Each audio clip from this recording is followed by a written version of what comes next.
Hi, Jonathan. This is Linda. Thank you for submitting your essay and for striving to turn all your assignments in on time. So, what I have done here is I've done a little bit of marking up on your essay, and I wanted to go over it with you and give you an opportunity to rewrite your essay, or revise it, I should say, and resubmit a cleaner final draft since I did not give you any feedback yet.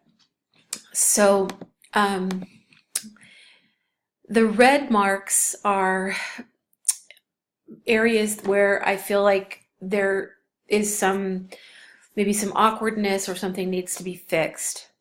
The green marks represent the sentences or parts of your essay that I feel are contributing to the main idea of your essay, the big message. So you can see I've gone through each paragraph kind of marking. These blue marks usually indicate that it might be a good place to start a new paragraph, or maybe a larger, like maybe that there's more work to do in an entire paragraph rather than on the sentence level. The pink is just marking up things that I really like about the essay, things that really work well. And that's kind of where I'm going from there. Now, I will tell you this, I'm not looking real closely at grammar issues, although if there are some very stark grammar problems, I will call attention to them.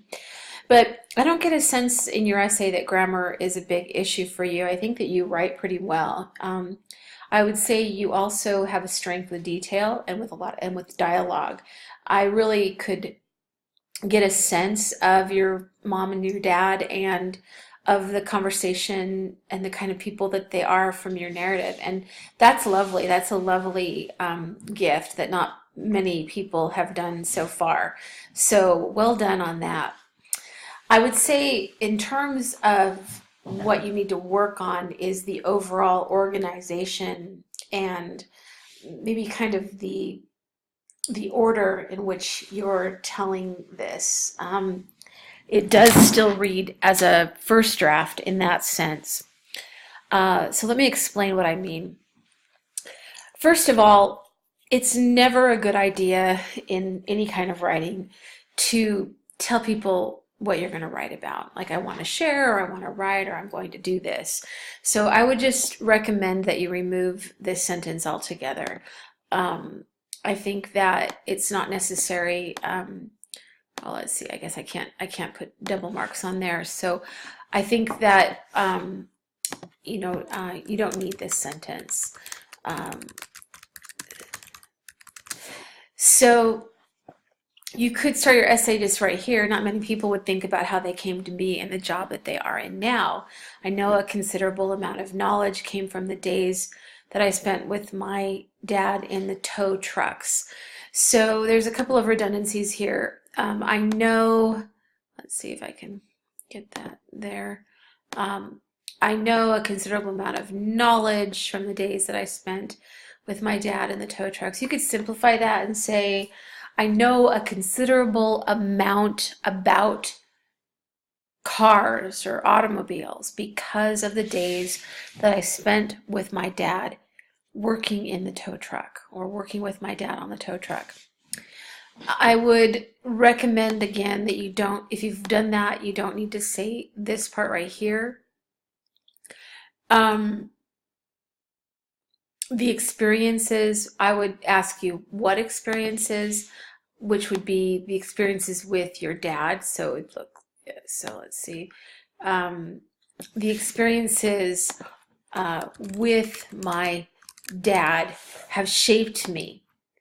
That have shaped me. The experiences with my dad that have shaped me are the customer service related automotive hands-on experience and personality forming. So I don't know what all of that means, and you're not using a very good parallel structure there. So it would read better if you said something like, the experiences with my dad that have shaped me the most are those that involved customer relations, having hands-on experience with automobiles. And I don't know what you mean by personality forming. I think that's kind of in a different, these two are practical business skills, and I'm not sure if that is, if you do mean it to be a practical business skill, like confidence or charisma or I think you need to be more specific. So, and then, you kind of said all this, and then you came back and said the first place I worked with my dad. I wonder if you're being redundant here. Uh, I think you want to make sure that you can pull out. If you've said something once already, you don't need to say it again. Okay. Um, so here we have this idea here that your dad taught you at a young age to work on vehicles and how to treat people with respect. Now up here in this more difficult sentence, I would say this is more specific than what you have at the bottom, but that you're saying kind of essentially the same thing. So I think this is a nice beginning. I thought I knew everything there was to know about cars when I started working in auto parts. I was wrong. Even today, I'm still learning about cars from books, my knowledgeable coworkers, and hands-on experience. Through the years, I continue to learn different things about numerous vehicles. I don't think that you need to tell us what you're doing through the years. We're focusing kind of on the past right now and like how you got where you're at. So now, and that brings us to this next paragraph. Even being in the business that I am, okay, so this is not specific enough, okay? I want you to specify. Being in the car parts business or the auto parts business, I am expected to know a great deal about vehicles, including how to diagnose, repair, and how to diagnose, to repair, and to give knowledge on how to do the repairs to home mechanics, right? Or how to diagnose and repair to home mechanics. I think that's what you're saying there. So we want to clean up the parallel structure. I must be understanding for other people's problems. The reason being, if you give, okay, now we're kind of detracting off of your literacy narrative here. You don't need to tell me about why you have to do good customer service. Maybe kind of like what, instead of telling me like why you have to do it, what are the benefits of that, and how have you learned from that? So I have learned that by being understanding of other people's problems and by listening to them, that I can do better in business, that I can do better service. That's what I have learned. Let's keep it in that, because I'm assuming that you're telling me that cars is your literacy and the business of cars is your literacy in your language. I want you to avoid using the second person pronouns in here. It's never appropriate in an academic essay to use second person pronouns. You can review in your little Siegel handbook about pronoun use for a further explanation.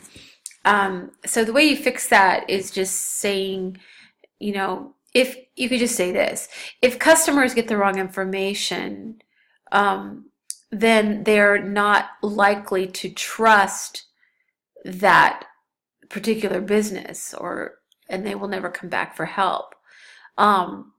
If having hands-on experience,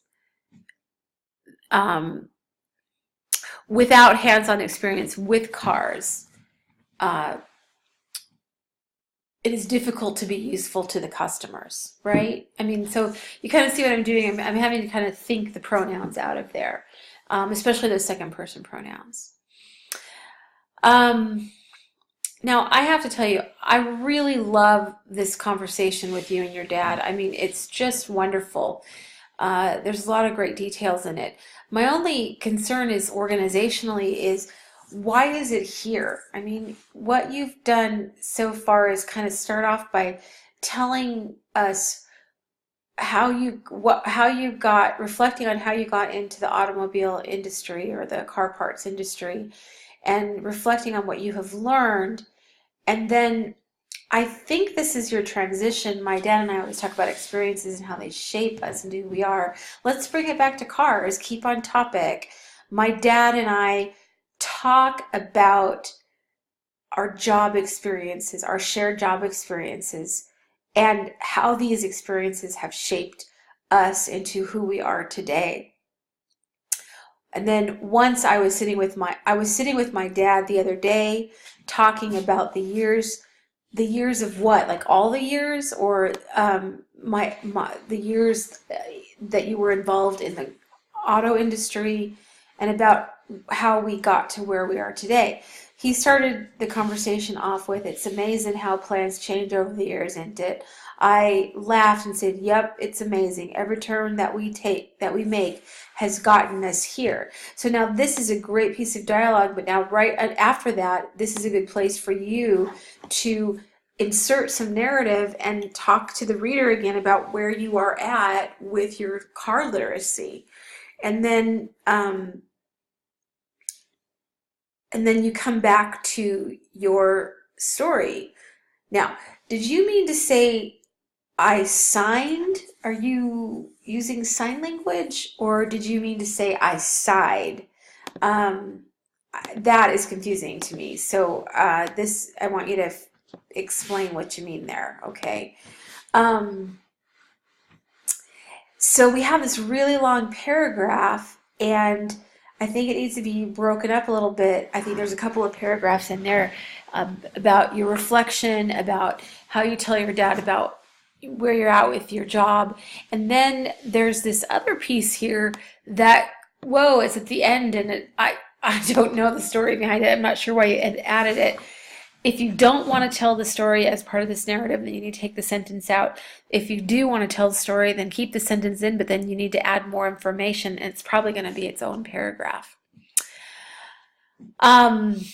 Anyways, yeah, so that's kind of what I'm looking at. I'm running short on time here. What I want you to look at overall is the organization. How do these paragraphs fit together? You seem to get a little bit lost in the dialogue, in the details, lots of wonderful details, but don't forget the details have to add up to something, and that each paragraph that you have should have some sort of a focal point or a main idea that relates back to this idea that autos and auto parts are your literacy. I appreciate what you've done. You clearly have a lot of strength with detail and writing, especially dialogue. Love the dialogue. All right, thanks so much, Jonathan.